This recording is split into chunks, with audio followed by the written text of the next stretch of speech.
Donc on va vous expliquer dans cette vidéo le dosage des ions fer-2 par voltampérométrie, référence Florilège, page 209. Donc pour commencer, il faut déjà préparer une gamme étalon de solution d'hexacyanopérate de potassium. Il faut suivre les concentrations qui sont données dans le manuel, ça marche très bien. Il faut juste faire attention de bien préparer les solutions dans du KNE3 afin que la conduction se fasse mieux dans le bécher. On prépare aussi une solution d'une concentration inconnue, dont le but va être de déterminer la concentration des ions fer-2. Donc une fois qu'on a fait ça, on va tracer pour chacune de nos solutions la courbe d'intensité potentielle avec le logiciel. Alors il faut suivre la notice du logiciel. Pour les réglages aussi c'est dans la notice, n'est-ce pas Hugo?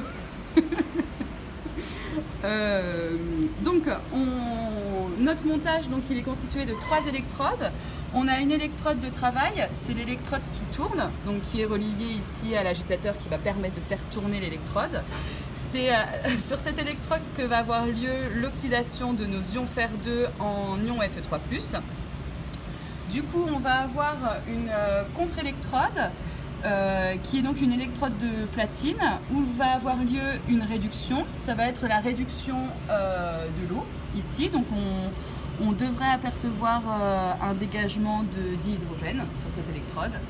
Et on a une électrode de référence qui est une électrode au calomel qui nous sert à déterminer, à relever le potentiel entre cette électrode et notre électrode de travail. Oui, donc nos électrodes, elles sont reliées à un potentiostat, voilà, et ce qui permet donc de relever le potentiel. Donc pour chacune de nos concentrations, voici nos magnifiques courbes. Donc à chaque fois, on peut voir qu'il y a un palier et il va falloir pour chacune de nos courbes relever l'intensité le courant de diffusion pour chacune de nos concentrations. Et on voit que le courant de diffusion augmente avec la concentration. Donc une fois qu'on a relevé les courants de diffusion, on trace la droite de ce courant en fonction de la concentration et on obtient, comme vous pouvez le constater, une magnifique droite d'étalonnage. Donc ensuite on a mesuré également le courant de diffusion de notre solution inconnue et avec le petit réticule il suffit de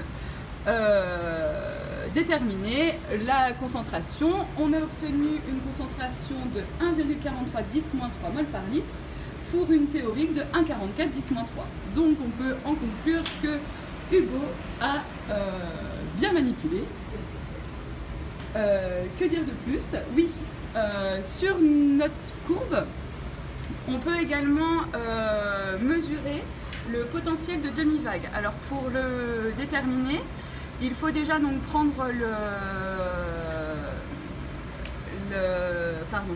l'intensité, le courant de diffusion, on le divise par 2.